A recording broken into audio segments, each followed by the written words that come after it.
Parmi les autres femmes qui font leur entrée dans ce gouvernement, Dominique Voynet, porte-parole des Verts et élue députée donc dimanche dernier à Dole, qui va donc s'occuper de l'aménagement du territoire et bien sûr de l'environnement.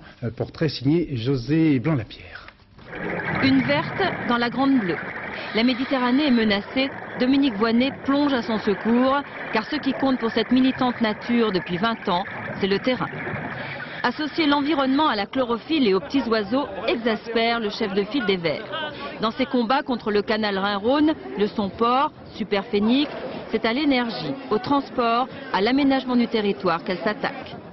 Têtue, un caractère difficile, la féministe verte poursuit son bonhomme de chemin de manif en manif. Brice Lalonde et Antoine Wechter passent aux oubliettes.